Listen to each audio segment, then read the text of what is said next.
Mga nanay at lahat po ng mahilig magluto, tayo po ay magluto ng kutsinta. Nakikita nyo naman po, napakalinamnam ng kutsintang ito. Panoorin nyo po hanggang dulo. Ito lang po ang ating mga ingredients. Ito lang po ang mga ginamit natin sa paggawa po natin ng kutsinta.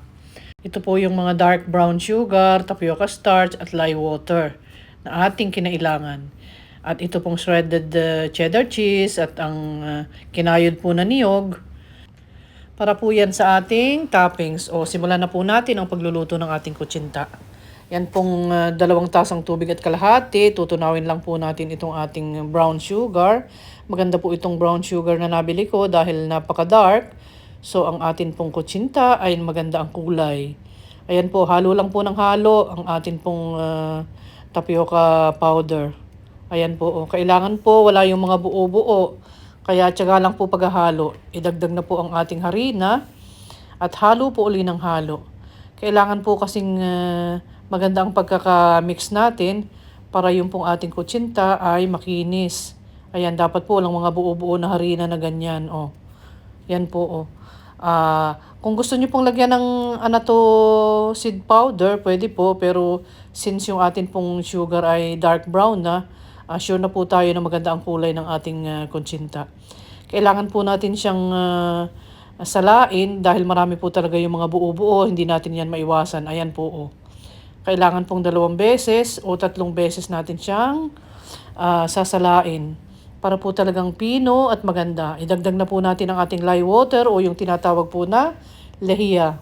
Ayan, halo po uli ng halo at 1 beses pa po natin siyang sasalain para talaga pong maganda ang resulta ng ating kutsinta. Ayan po siya.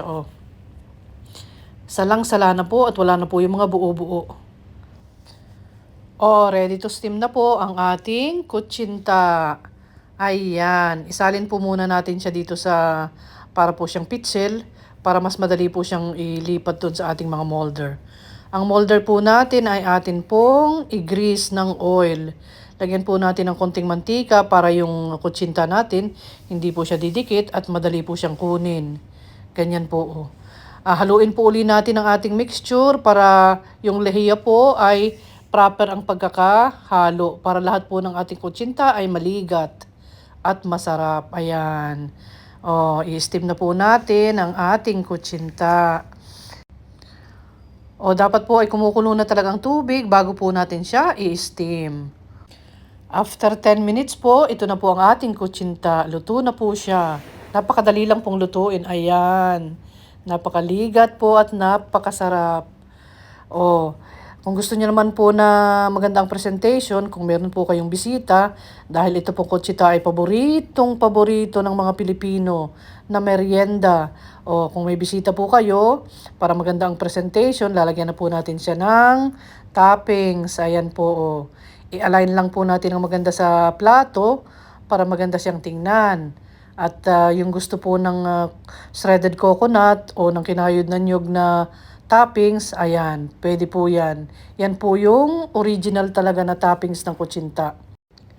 Yun po kasing iba, lalo na po yung mga kabataan, mas gusto po nila na shredded cheese po ang toppings ng kutsinta.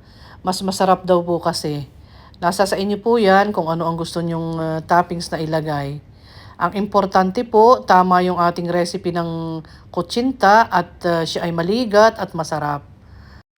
Sa mga nanay po dyan na mahilig magluto, sa mga ate, sa mga kuya na mahilig magtinda, patok na po itong pangnegosyo.